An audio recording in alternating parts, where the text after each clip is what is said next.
Record करते हैं। कल 3.2 का एक का दो नंबर मतलब 1 और 2 पढ़ा चुके हैं। आज स्टार्ट करते हैं 2 का। ठीक है, चलिए क्वेश्चन पढ़ते हैं। क्वेश्चन है कि अनुपातों a1/a2, b1/b2 और c1/c2 की तुलना कर ज्ञात कीजिए कि निम्नलिखित समीकरण युग्म द्वारा निरूपित रेखाएं एक बिंदु पर प्रतिच्छेद करती है, समांतर है या अथवा समपाती है। तो सबसे पहले हम इस अनुपात को समझ लेते हैं। ठीक है, जैसे कि अगर आपका जैसे कि यहाँ पे दिया रहता है a1x + b1 y + c1 बराबर 0, a2x + b2 y + c2 बराबर 0। चलिए, तो यह आपका समीकरण है और इस समीकरण का जब हम मान इस अनुपात में पुट करते हैं तो हम पाते हैं हमें 3 रूप प्राप्त होती है। ठीक है, एक होता है a1/a2 ≠ b1/b2। ठीक है, तो इस रूप को हम कहते हैं कि एक बिंदु पर प्रतिच्छेद करती हुई रेखाएं। तो ध्यान दीजिए, अनुपात जो हम ये जो निकाल रहे हैं और ये जो हम अभी बोले कि एक बिंदु पर प्रतिच्छेद करती हुई रेखाएं, इसका अर्थ ये हुआ कि जब हम इस समीकरण का ग्राफीय निरूपण करेंगे यदि ग्राफ में वो एक दूसरे को एक बिंदु पर काटती है, जिसका अर्थ ये हुआ कि a1 जो है b1 के बराबर नहीं है और a2 जो है b2 के बराबर नहीं है। ठीक है, चलिए इसका क्या आ जाएंगे, एक बिंदु पर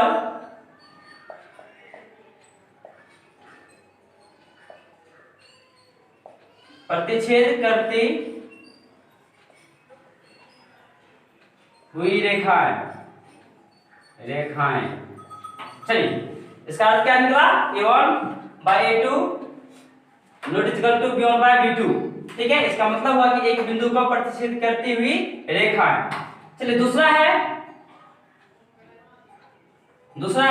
a1/a2 = b1/b2 ≠ c1/c2। ठीक है, इसका अर्थ हुआ कि ये क्या है, समांतर है। ठीक है, चलिए यहां लिखेंगे। चलिए ध्यान दीजिए, तो 2 नंबर के साथ क्या कह रहा था कि 2 रेखाएं दिया थी, 2 समीकरण दिए गए हैं और उन दोनों समीकरण जब हम हल करते हैं, अनुपात में लाते हैं, तो हमें पहला अनुपात अगर इस प्रकार प्राप्त होता है तो हम कहते हैं कि एक बिंदु पर प्रतिच्छेद करती हुई रेखाएं हैं। तो ये हम लिखते क्यों, ये ग्राफ पे जब इसको दर्शाते हैं हल करके, तो उसके अनुसार हम बताते हैं कि दोनों रेखाएं एक दूसरे को जो है एक बिंदु पर प्रतिच्छेद करती है या नहीं, या एक दूसरे के समांतर जाती है या एक दूसरे के समपाती होते हैं। ठीक है, चलिए तो समपाती ये समांतर हो गए। अगर इस प्रकार हो a1/a2 बराबर b1/b2 बराबर c1/c2, इसका अर्थ हुआ कि इससे जो बनने वाली रेखाएं हैं वो क्या होंगे, समांतर होंगे। चलिए तीसरा है a1/a2 बराबर b1/b2 बराबर c1/c2। इसका अर्थ हुआ कि क्या है, समान अनुपाती है यानी समपाती है। ये क्या है, समपाती है। ठीक है, ये तीनों क्या है, समान अनुपात में है। चलिए, तो ये आपको समझ में आ गए होंगे। यहाँ पे कितने हैं, -4 है और c1 का स्तर पे कितने हैं, 8 है। ठीक है, a2 कितने हैं, 2 - 9। ठीक है, चलिए अब इनका अनुपात ज्ञात करते हैं। क्या ज्ञात करेंगे, अनुपात ज्ञात करेंगे। क्या लिखेंगे कि 5/7 ≠ -2/3, अर्थात इस प्रकार के जो अनुपात जो प्राप्त हुए हैं ये क्या होंगे, यहाँ पे आप देखिए क्या है, एक बिंदु पर प्रतिच्छेद करती हुई रेखाएं। ठीक है, तो यहाँ पे हम लिखेंगे अनुपात 6। तो लिखेंगे अतः एक बिंदु पर एक बिंदु पर प्रतिच्छेद करती हुई रेखाएं, प्रतिच्छेद करती हुई रेखाएं।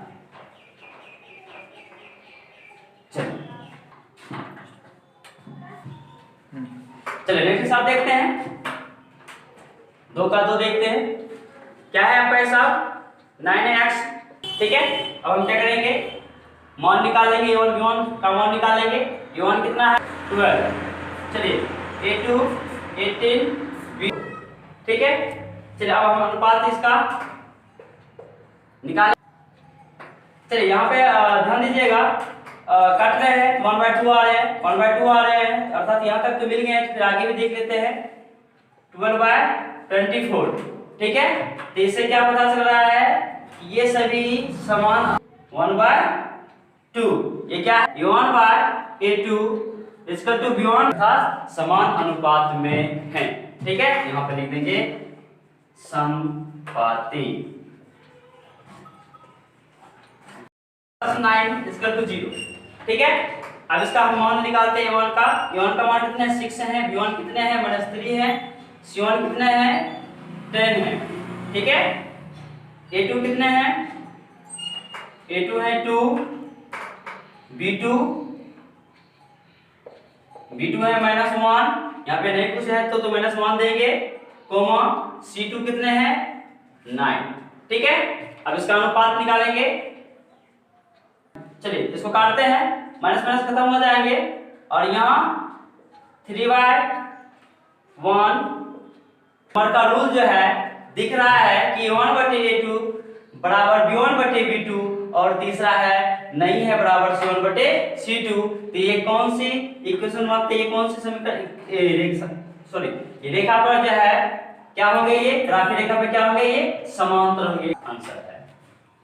चलिए तो समझ में आ गए होंगे आपको कि ये मतलब क्या पूछ रहे थे आपका कि एक बिंदु पर प्रतिच्छेद करती है या समांतर है या समपाती है। तो आई होप आप लोग को ये पूरा हिसाब, तीनों हिसाब समझ में आ गए होंगे। ठीक है, तो अब नेक्स्ट हिसाब देखेंगे। a1/a2, b1/b2 और c1/c2 की तुलना कर ज्ञात कीजिए कि निम्नलिखित समीकरणों के युग्म संगत हैं या असंगत। संगत हैं या असंगत, ये बात ठीक है। चलिए तो क्या कर रहे हैं कि संगत हैं या असंगत। तो जैसे हम अनुपात निकालेंगे तो ये क्या होंगे, संगत होंगे या असंगत। इसके लिए हम यहाँ से ही प्राप्त करेंगे। ठीक है, ये तीनों को देखते हैं कौन संगत होंगे कौन असंगत होंगे। ठीक है, चलिए ये आपका a1/a2 b1/b2। ठीक है, ये आपका क्या हो जाएंगे, संगत हो जाएंगे। अब ये पूछ रहे हैं संगत और संगत में, तो एक बिंदु पर प्रतिच्छेद करती हुई रेखाएं तो मिटाते हैं, ये क्या हो जाएंगे आपका संगत, ये हो जाएंगे आपका संगत। ठीक, संगत, और ये भी आपका हो जाएगा संगत। हिसाब बनाइएगा 3 का। ठीक है, तो आप स्वयं बना सकते हैं क्योंकि इससे पहले वाले जो 2 नंबर में हिसाब हमने 3 जो हिसाब बताया है, 3 हिसाब जो बताया है, आप अनुपात में निकाल करके उसको देख लीजिएगा कि क्या होंगे। हम आपके बगल में यहाँ पे लिख चुके हैं। ठीक है, क्या अगर a1/a2 b1/b2 तो क्या हो जाएंगे, संगत। दूसरा रूल में हमने लिखे हैं 1/a2 b1/b2 c1/c2। तीसरा अवस्था में हम कहेंगे असंगत। चलिए तीसरा देखिए 1/a2 b1/b2 c1/c2। अगर इस टाइप के अगर आप आते हैं तो संगत असंगत संगत। ठीक है, तो आप लोग 3 नंबर का हिसाब स्वयं बनाने की कोशिश कीजिएगा। अगर नहीं होते हैं तो आप जो है कमेंट में जाकर के कमेंट कीजिए कि सर हमसे नहीं हुआ है, आप पुनः बताइए, तो हम कल की क्लास में फिर आपको ये बताएंगे। ठीक है, चलिए 3 नंबर और 5 नंबर का हिसाब हम बता देते हैं, शेष आप लोग बना लीजिएगा।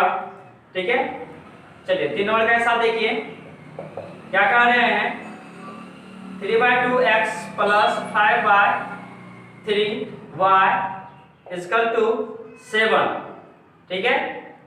और दूसरा है 9x minus 10y plus 5/3y। आप लोगों को पता होगा कि अगर बराबर के एक साइड से अगर दूसरे साइड हम लाते हैं अंक को, तो संख्या को अगर एक साइड लाते हैं तो क्या होता है कि अपना जो है फॉर्मेट चेंज कर लेता है। अगर प्लस में है तो माइनस में हो जाएंगे, अगर माइनस में तो प्लस में हो जाएंगे। प्लस में इस साइड आएंगे तो क्या देंगे 0। चलिए आपका ये समीकरण आ चुका है। अब हम क्या करेंगे, पिछले हिसाब की तरह a1 का मान निकालेंगे, 3/, याद करेंगे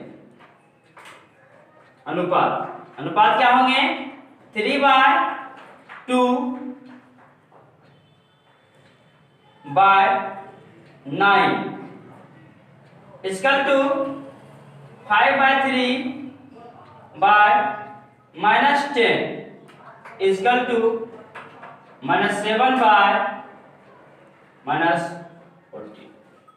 ठीक है।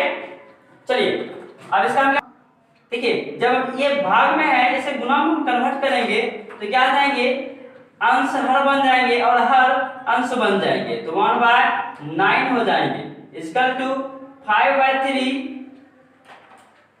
चलिए मल्टीप्लिकेशन, तो 1/10 इक्वल टू -7/-40। चलिए काटते हैं,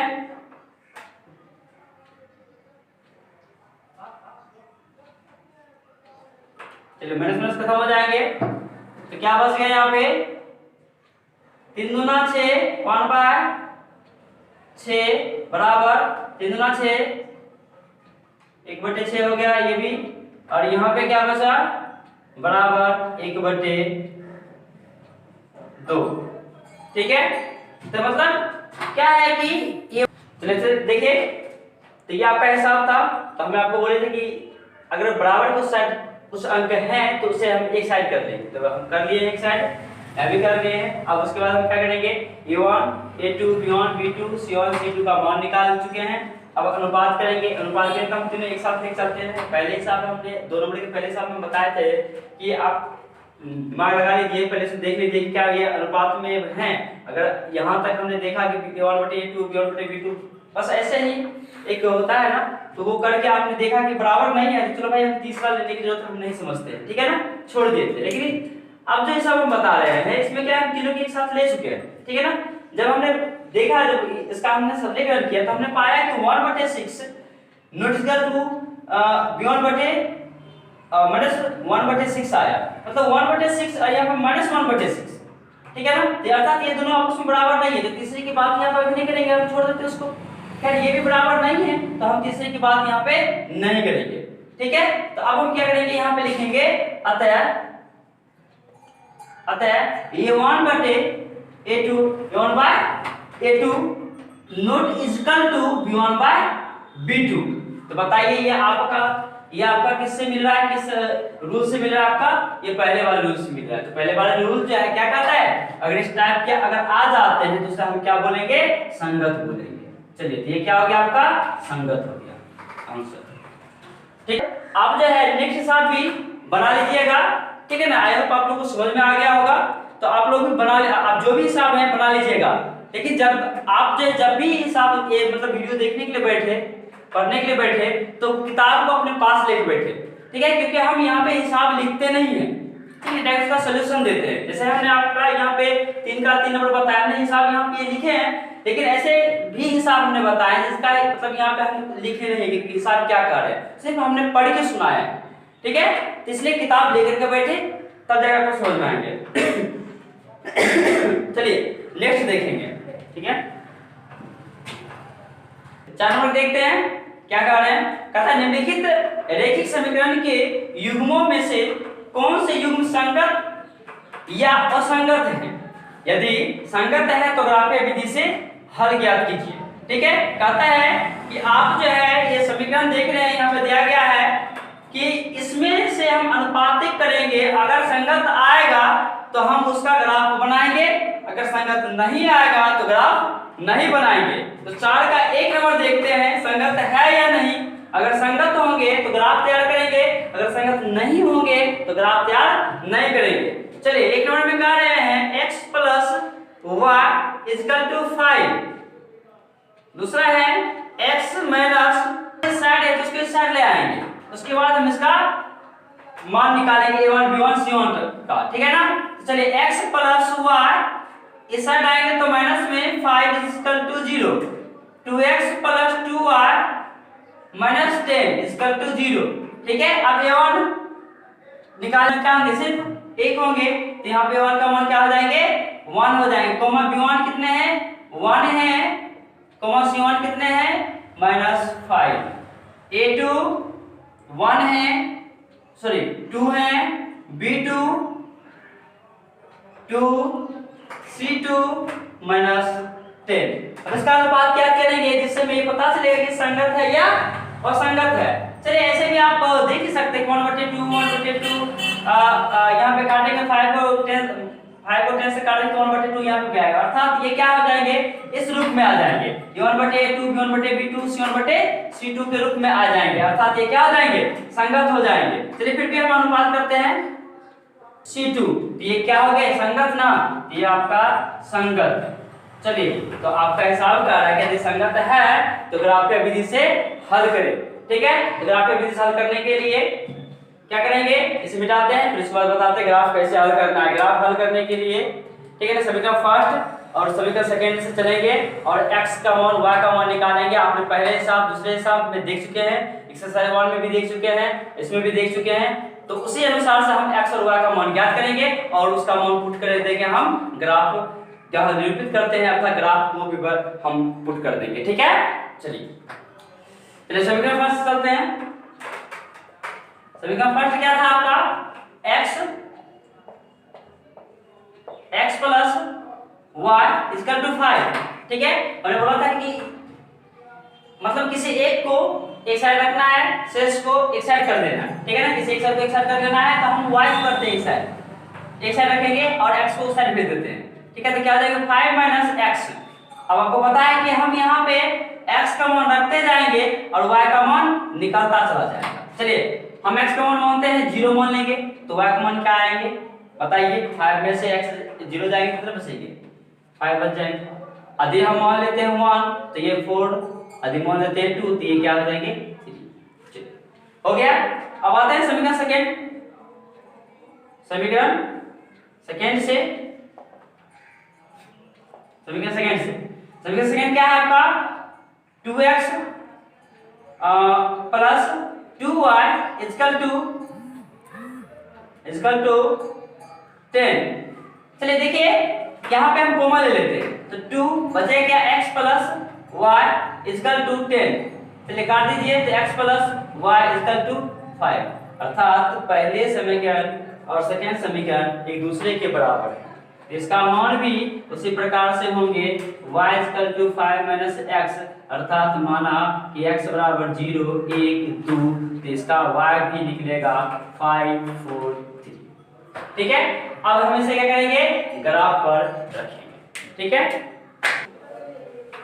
चलिए ग्राफ बनाने के लिए क्या करेंगे, सबसे पहले एक y अक्ष लेंगे जो ऊर्ध्वाधर होंगे, एक x अक्ष लेंगे वो भी एक क्षैतिज होंगे, ठीक है।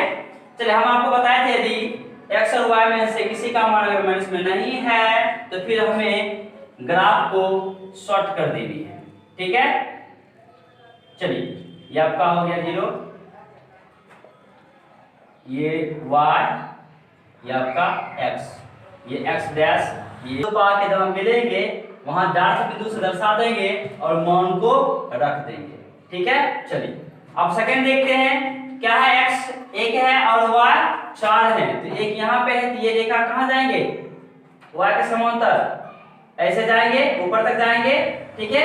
और y का मान 4 है तो ये यहाँ से इधर जाएंगे, ठीक है। ये यहाँ से इधर जाएंगे तो ये यहाँ से इधर जाएंगे तो मिल जाएंगे इस बिंदु पे, तो इस बिंदु को डायरेक्ट पॉइंट से दर्शाएंगे और यहाँ पे लिखेंगे 1,4। चलिए थर्ड देखते हैं क्या है 2 3, 2 ये आपका यहाँ है तो ये आपका सीधे चले जाएंगे और 3 का यहाँ पे ये आपका सीधे, तो इस बिंदु पर आके मिल रहे हैं तो इसको डायरेक्ट पॉइंट से दर्शा दीजिए और मान को रख दीजिए, क्या है 2,3। चलिए हो गया। तो अब ये तीनों बिंदु क्या करेंगे, मिला देंगे। चलिए तीनों बिंदु को मिला देते हैं, मिल गया। चलिए तो यहाँ पर कौन सा समीकरण है, फर्स्ट भी वही है, सेकंड भी सही वही है, तो अर्थात ये इसी बिंदु पर अर्थात इसी रेखा पर खींचे जाएंगे। ठीक है, तो ये ग्राफ इस प्रकार है। ठीक है, ये आपका ग्राफ हो गया।